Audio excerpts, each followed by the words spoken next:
I am here with Tom McCann, and he's going to chat with us about senior scams and just tips and tricks to keep us on our toes and make sure we don't get scammed. Yes, yes, yes. Well, welcome everybody. Great. I'm glad you're here and stuff. This is one of my favorite topics, to be honest with you. Also, too, just feel free to unmute yourself during the presentation if you have any questions. Always like an exchange of ideas if we can get them and stuff. And just, hey, we're all reaching that age. We get that target on our back because they think they can take advantage of us as we're getting older. So let's just continue through here and go see what we got, right? Let me see if I can do this here. Come on. Page down. Okay. So, scams come in all shapes and sizes, really. And clearly, we keep seeing more and more things. We get definitely a ton of phone calls. Emails are big because they're cheap and inexpensive. And now, the real new thing, too, we have those glorious text scams, right? Websites have been around for a while, and then we also have some common scams we'll go through. And we just always want to make sure we know what to do if we become a victim, but let's try not to get there, right? So feel free to ask any questions throughout. Phone scams are really, really big nowadays. I'll tell you, everybody knows that my machine, my PC, Microsoft, I get calls from almost daily and stuff like that. But the main thing to keep in mind, I always like to mention this big time, is Medicare and the IRS are never going to call us. So if somebody's calling from Medicare or the IRS, just hang up on them because they're never going to call us, right? The other thing too to always keep in mind, I try to work with this with my children. They're young adults, and my wife, and the fact that we all have caller ID, right? On any phone that we use usually has caller ID. Number one, if we don't recognize it, or if it says that it's Stephanie on the phone and it's not Stephanie when we answer it, that's a problem. And then I don't know if anybody else gets these, but the phone call when you don't hear anything and you wait and you hear a beep in it, that's a clear indication that that's some sort of call center and stuff. I would just hang up on it. I know we always get curious, and curiosity can get the best of us sometimes. So we always want to make sure we keep an eye out for that, or at least know our own shortcomings, right? So when we have these different types of things on the phone, the key thing is to not fall for them, right? And then, of course, emails. I get emails almost every day, and I have to admit, I think I've won the lottery more than anybody else on the planet, right? That's a big one, right? And then also, too, the new thing is texting scams. I think the big one that was publicized pretty big and over the past few months, a year, is the one with the Easy Pass.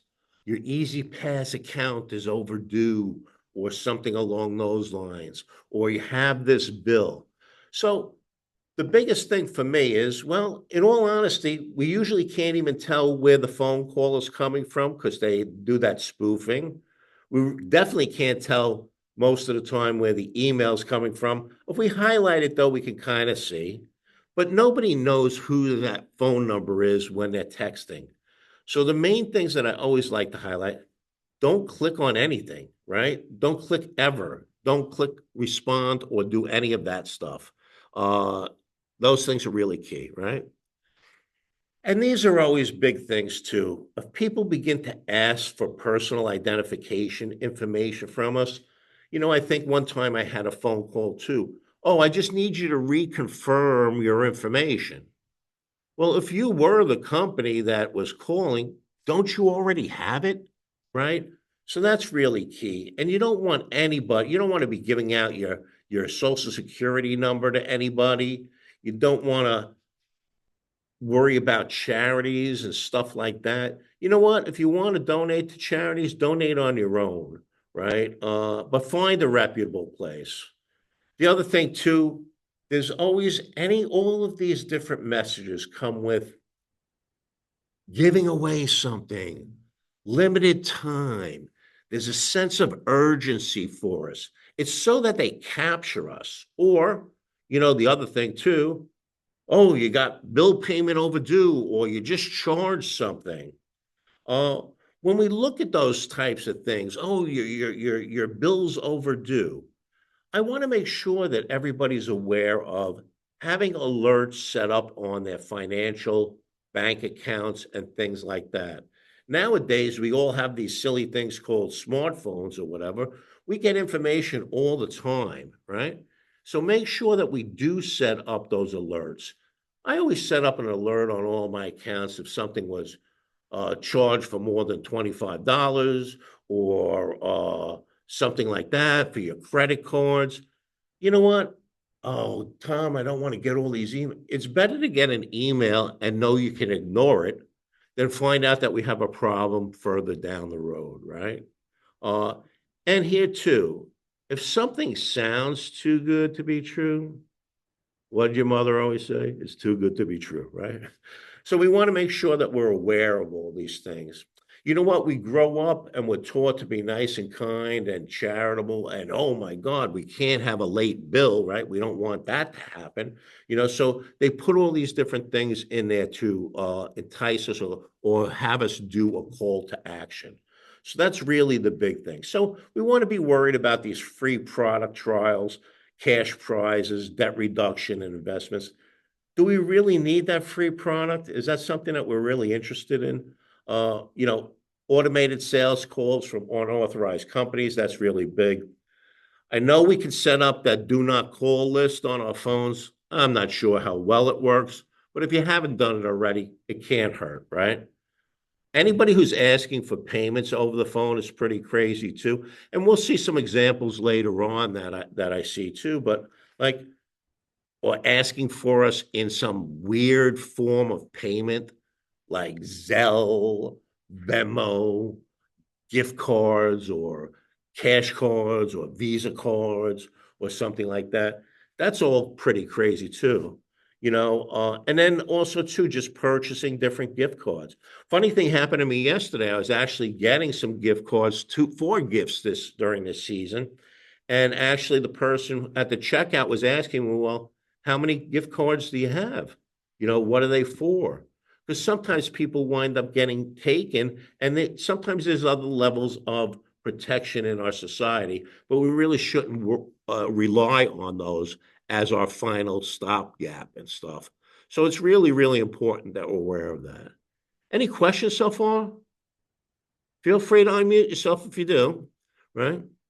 We already mentioned, putting our phone number on the do not call registry, right? We can scan that code right there as long as you can see that and use that. You can also ask your provider if there's some way to block certain things. Sometimes we can block calls and stuff like that. And we just have to be very careful as time goes on. Everybody hears about AI, it's getting better and better, and these scams are getting better and better. Some of the things that were maybe telltales on things that were off or erroneous, they're going to get better and better at it, right? So if you suspect a scam, just hang up. And most of the time here too, we're always worried about answering on phone, finding out who it is, right? But if it was really important for us, they would be leaving a message, right? And the other thing, too, to be careful about is what numbers we're calling back. If our bank called us and left a message, oh, something's wrong with your account, I need to confirm something with you, call this number. I would highly suggest going to our wallet, taking out either our credit card or our debit card or ATM card, turning it over and calling the approved number on the back of that card, right? And then you can ask information about it because you know who you're calling. Or if your local branch is close, just run down to them and see, right? Do not answer unknown numbers. That's really, really important. Like I said, if it's important, they're going to leave a message. And here's a big one. Don't call back those unknown numbers. And that's where curiosity gets the best of us, right? Um, Definitely don't give out our social security number, credit card number, or bank information if we don't have to, right? And don't pay any registration or shipping fees for any free items. That's how they really get us. They're really either building a profile or getting information which they could use. It becomes crazy, right? Also too, emails. This is the cheapest way for them to send out to a gazillion people, have these links. Somebody gets curious and clicks on it, and then they have us, right? Also, too, if a company sending something to us, they're not going to be sending it from Gmail, Yahoo, or live.com. They're going to be sending it from their company.com or something like that. So but even if we think it's real, still hesitate, right? It's not good to click on those types of things. And as we said, what are we going to do to entice these people to do these things? We're going to create an urgent or threatening email, overdue bill, right? But if we have alerts set up on our accounts, we're going to see whether these erroneous things are actually going, right? Redirecting us to unsecured domains and stuff like that. But with AI and stuff, I think these things are going to get better, like the poor grammar or spelling errors aren't going to really be a telltale for us anymore, right? It indicates you have noticed suspicious activity or logons. I get things all the time about my Bank of America account, which I don't even have a Bank of America account. So that's even better, right? Indicating notice of suspicious activity or logons. Always call the number on the back of our cards that we know is a right number, or log on to our online banking and call one of those numbers. It's much better and we're more protected when we do that, right? They always claim there's a problem with your account or payment information. Big one nowadays, especially with the holidays, I get emails or text messages that my package couldn't be delivered because it had a bad address on it. Well, I don't think Amazon's missed my house because you should see the number of boxes show up there each and every day. They definitely know where I live. I don't think we had a bad address anywhere, right? Claims problems with your account. Also, too, this is big too, that sense of urgency, curiosity in an email or a text saying, oh, yes, here's the charge you just did for $399. The invoice is attached, right? It's because they need us to click on that, right? So don't click. Definitely don't click. It's not a good thing. Don't answer the phone if we don't know them either, right? They also offer those free coupons or something, or generic email greetings sometimes can be telltales, but they're going to get better and better. So the main thing is be skeptical, right? Any questions so far? All right, we'll move right along, right? You know, uh, Always check the email domains is always good for errors. Never click on those links. That's big. This is the tough one, right? Passwords. We now have like a gazillion passwords, a password for everything, right? And then trying to remember them, or where do we keep them? Where do we write down? I know most of the devices now kind of have a password manager in it and stuff that we can use. So that might be able to help us. But always make sure that we're not using the same thing or we use strong passwords, right? And only respond if we know the senders. Suspicious emails to your email provider, you can report them. I suggested I'm not sure what actually is going to be done with that. That's the same with bad credit card things, because the volume of these infractions are so large, it's very difficult for these companies to keep up. Uh, Keep your computer up to date with the right thing. Does everybody have antivirus on their computer? Yes, I hope so. The other thing to keep in mind too, has everybody heard of two-factor authentication, right? It builds in another step on the accounts that we're in. So if we go into log on to our online banking, it's going to have to send us a code to one of the known things that we had set up, whether that be our email address or our cell phone number. They can text us additional code that we would need to type in order to actually get into our accounts. I think that's key for everything. And when it's available, we should do it. I know it's an extra step, but it is definitely a good safety feature for us, right? Also, to those block all those pop-ups and make sure we have that good antivirus software on our devices, right? Let's see where else we're going to go. Uh, this is, yeah, definitely one of my favorites, Bank of America, right? Oh, yeah, please confirm your PIN. Nobody should be asking us for our PIN for sure, but there'll also just be other things instead of PIN. Just confirm your information or name, address, or something, and it's just to get us to click on that silly thing, right? Low interest or no interest pre-approved credit card deals are big things. Claims of suspicious activity we went through already with your payment information. Fake package delivery notifications, or, oh, we couldn't deliver it because it went to the wrong address. Text asking for our personal information, and any links on anything, whether it be in a text, an email, anything like that. Just please don't uh, go to the source when we can, right? Never click on anything unknown. We could always copy the message and forward it to 7726, which is a spam checking thing, or report it to the FCC. If we ever do have anything happen to us, though, we should, and we're financially impacted, we should be reporting that to the police as well, right? The other thing that's suggested now, even though I've been a culprit of this in the past, is even if we send stop to the email or to the text, they may be gathering things. So either block them, move them to spam or something like that in your text or your emails, and block any suspicious numbers you're unaware of. Nowadays, though, I think even I have an iPhone, so I think if you delete a text, it's delete and report. They give you an option now, I guess, in this new upgrade and stuff that lets us be a little bit smarter about what we're doing, right? Of course, website scams, those are always big. The URLs being misspelled is a big mistake, right? But you know what? We shouldn't become these investigators either, because we could maybe click on something that we don't. Uh, if we don't like it, delete it, and definitely don't click on anything. I think the spelling and the grammar is going to become much, much better as they get better with AI.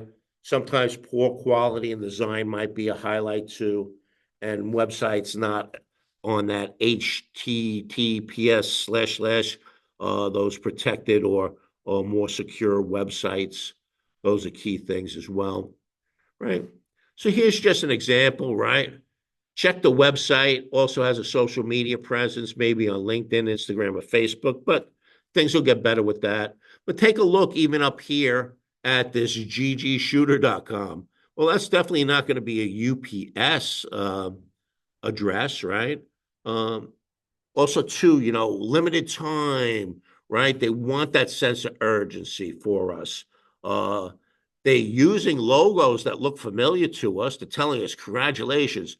Oh, it's only a 30-second survey, right? Click on it. And then you notice they have that limited time offer, right? You're going to get $90 promo rewards, right? So it's all these different things. Take a survey, click on something, and then here, the offer expires in 49. Oh my gosh, I want to get in on that, right? Uh, Check to see if the website's about us or contact us page, but that's a little bit more investigation. I would just, seeing some of these things here and just knowing that I shouldn't be clicking on things is really the big stuff and the red flags, at least to me, right? Let's see here. Oh, here too. All these other new big scams, right? Okay, you owe money. Scammers will tell you that send the money to Zelle, right? For us logging back in, right? And then also too, as we get a little older, maybe we lost a loved one, and now they come up with all these great things on these dating apps and other social media, these romance scams. We hear about it all the time. A lot of things published also too in Newsday that we can see. And I don't know about you, but I don't think that my local government, police, ticketing office, or anything else is going to be looking for me to send anything in cryptocurrency, right? So that's really a big thing. And just know AI can definitely begin to impersonate us or impersonate friends or relatives, you know. So the big thing now is that everybody wants you to create some sort of code word with your friends and family so that you can actually know if it was truly them. I'll tell you, it wasn't even AI, but they have those, they all the scams seem to be just a replay of older ones that were done, right? So we always had that grandparent scam or car accident scam. And this is just a funny story because my brother's a unique person. But this happened maybe about 15 years ago where he got a call that his son was in a car accident and that he needed to give them $300. Otherwise, they were going to report the son to the police. So 15 years ago, I think my nephew was 7 at the time. So my brother goes, you know what? I think you should report him to the police. He shouldn't be driving. So, they just try to get you. If they do enough people and they get one or two people to take the bait, we'll call it, right? They're going to make enough money to get everything back, right? Or whatever they're trying to do, right? Also, to be careful of online purchase scams. You also hear about people bringing products. I don't know if you're into selling any of your stuff, and then you go meet somebody to exchange the money and stuff like that. Just make sure you do it in a well lit, well populated area or something like that so that you don't have any issues with that because you hear about all these crazy things that keep happening in the news each and every day, right? Um, right. Well, if we become a victim, we definitely want to report the scam and scammers. Want to make sure we have our antivirus up to date and update all of our passwords. If we ever needed to, we could always freeze our credit, right? And we could call the elder abuse hotline, or if we needed to, we may need to meet with an attorney on something like that. So those things are always important. I'm going to continue with a couple other things I added here, just so that we go through all of this. So just key things to keep remembering, right? We always have to reflect and remember that scams are going to come in all different sizes and they're going to become new and newer, but really a lot of them have really that basic replay of older ones that have happened many times over the years, right? They can happen by the phone, they can happen by text, definitely emails. We get those each and every day. And the only suggestion is don't let curiosity get the best of us, right? Our reminders is we don't respond, we don't answer, we don't click, right? If we need to get in touch with whoever we think is legitimate, we want to call the numbers that we know to be legitimate, not the number they left, right? So we want to call the number on the back of our card, right? And get in touch with them directly to find out if there's an issue. Definitely, we should use the do not call list. Also, two very smart ideas to shred all of our documents. I don't know if we maybe have a shredder of our own, but usually the communities or counties usually have a shred day at least once a year. Just keep an eye out for those. Maybe we can do that, right? There are those 3 credit agencies that we could always get our free credit report once a year from as well. Keep an eye out for. But for the most part, too, I think our banks do that nowadays, too. If we do online banking, we can see how our credit's doing and if things alerts there. We want to make sure that we set up our alerts for any certain types of activity on our credit cards or our bank accounts or a financial thing. As I remember, too, right, I had mentioned that two-factor authentication. That's really key. So that way nobody can get into our accounts without having that second code sent to you, right? And then you're going to get it because you set that up. That would be an indication that somebody tried to get into your system too, right?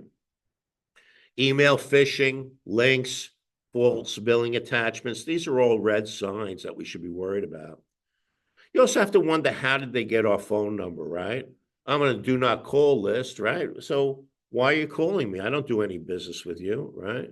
Caller ID is different, right? All the phones pop up with some sort of caller ID too. But we even have to be careful with that too, right? Because it's happened to a friend of mine where they actually got a call, and the number said it was coming from Chase Bank, their bank, and they started talking to the people, and they started asking for bits of information, and unfortunately, they gave out some of that information. So even if we get something like that, wait a minute, I'm going to just call you back.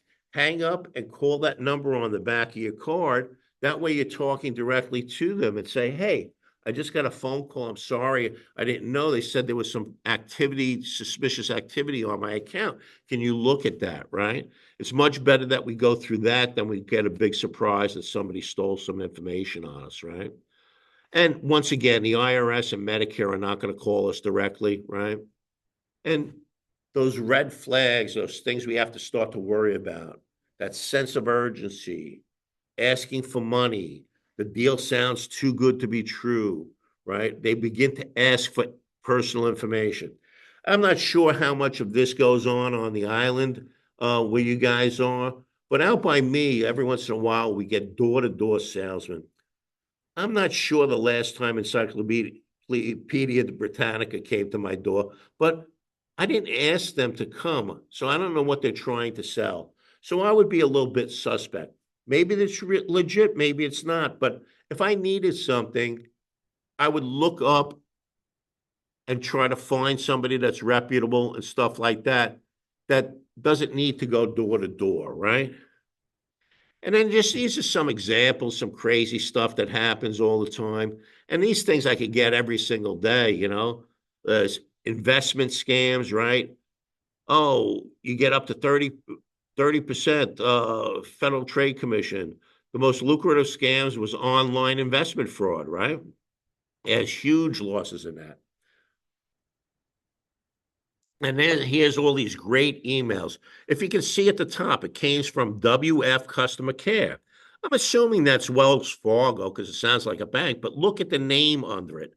It's some crazy email address or something. So I know that's phony anyway. And also, too, I don't even have an account at Wells Fargo. So I don't know why, but they want us to validate your data and click on those links, right? Just to get information on us. Oh, here too. I can't tell you how many things I've won as far as lotteries and everything else. Here, the International Monetary Fund wants to send me $3.5 million on an ATM card. But look, they just want to gather my information, my name, my address, my telephone number, my age, my country, occupation, right? And send this all back, right? And all that great stuff. And all these other tech scams, right? Scam takes two for $5,000, right?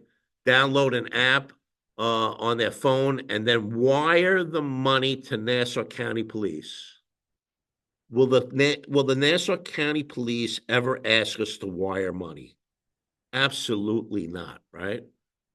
So see all these different things. It's just very, very weird, but unfortunately, we do have a tendency to fall for things, right? This is a big one too. I do have an Opt Online account, right? But if we take a look at the top, we can see it's not coming from anybody at Opt Online. I don't know what AE something Emirates maybe or something, right? And here about my mailbox being filled. Click on this.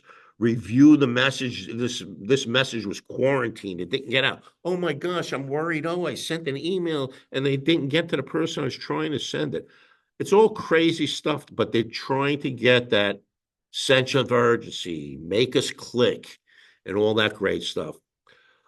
All right, so here's some good ones in here too, right? A 69-year-old Farmingdale woman said she received a phone call from Apple employee, told her computer accounts were being hacked, told the woman she needed to withdraw all of her money and transfer it to cryptocurrency. Does that make any logical sense? No. And then here's the even better one, because I know in my family, everybody tends to leave the lights on in every single room in my house. So this person received a call from someone claiming to be PSEG and said they were 2 months late on her payments and she needed to transfer $3,000 from her account using Zelle. Number one, PSE&G is not going to require you to send something via Zelle, right? That's not something they would require. And my God, I thought I had 2 months worth of electricity at $3,000. I don't know how many things that person did, right? But that doesn't even look like a legitimate amount to be billed, right? So that's pretty crazy. But people go for these things, right? You know, people ask about government assistance. What else we have claiming? Oh, here's one. 80 unfortunately happened to 84-year-old Beth Page woman lost nearly $10,000 after a man claiming that a grandson had been arrested. Okay, here's a good one, right? Once again, would the police ever ask for any of this information? And said the man claimed to be her grandson's lawyer, saying he needed money to bail him out of jail, right? So, that's not how things will go, right? And stuff like that. So it's a big thing. Other people scammed out of 650,000, claiming to be FBI agents before authorities were alerted. They were able to recover some stuff, so that's a good thing. But the FBI isn't going to get us either, right? So these are the big things. So keep in mind, these sound pretty crazy, but people wind up falling for them, right? Here was something from Newsday about financial cons and stuff like that back in 2024. I mean, it's not like the topics are ever going to change. Average losses were about 33 grand, either from tech support. Remember, Microsoft calls me all the time and says, I have a problem with my machine. They asking for personal data. Maybe I fell in love with somebody I never met on the internet, right? Use websites that have secure things for sure. It can't be a guarantee of protection, but it's definitely something. Don't share our personal information. Here's a big one too. Be careful of public Wi-Fi. I guess if we're going, we're at Starbucks, we're at Dunkin' Donuts, and we're using their Wi-Fi, just make sure we're not doing anything crazy like our financial transactions in those locations. You never know. Make sure we have strong passwords. We use that two-factor authentication. This is just a suggestion that my wife and I use. If we aren't doing any internet purchases, we only use one specific credit card for that, so that if there is a problem, it's only impacting one thing that we can address, right? And of course, don't respond to text, emails, or phones. Hang up, contact directly from the known source, right? Now we had the romance scams again coming in. And these are all the same things here. I'm just seeing if we have anything different on here. And I think that was really it. So we can come back over here. Any questions out there or anything like that? Yeah, we've got one in the chat. Okay. It was a recent scam highlighted in the New York Times, Okay. where a woman had computer problems and Googled Microsoft Help and ended up talking to scammers, not Microsoft. Oh, This is a tough one. They aren't calling us. yeah. We are looking for help. Can you discuss? Right. Yeah. I don't, you got to be careful with the Google stuff too, on where you are. Make sure you're on the right websites and stuff like that. Um, Yeah, that one I don't even know. I mean, once again, they're getting smarter and smarter at all these things. It's very tough. Uh, and once again, we just have to be smart about what we do, either my suggestion too, I know I maybe it's easier, it's different when you're on the island and stuff too. I have what it was at Best Buy or something by me or something with the Geek Squad. I get Geek Squad emails that are scams too, but I just go to the store and get things taken care of that way. But yeah, that's a tough one with Microsoft. We just have to be very careful where we're getting our legitimate information from, you know. Yeah, a good one for our Shelter Island folks is Geek Hampton, right on the South Fork. They're really good for that. Best Buy, you could also call them directly, or as my dad loves, a good YouTube video. Usually won't Oh, do much. help you with that. Yeah. Yeah, Or you can always do my son's, shut it off and turn it back on. that's the tested one. That one's always good. Unplug it or something, but yeah, it's crazy. Anything else out there? That looks to be about it. It seems like we had kind of a quiet crew today. All right, well, I hope it helped or gave you some sort of thing. I know it's not that we want to be suspect of everybody we deal with, but be suspect of everybody we deal with. Yep. All right. Well, thank you so much, Tom. This was awesome. I appreciate you chatting with us. Yeah, This and was if great. anybody has any questions, feel free to reach out to me. I'll try to find out any answers for you. Yeah, absolutely. We appreciate that. All right, you guys all have a great holiday. You too. Thank you so Take care. much.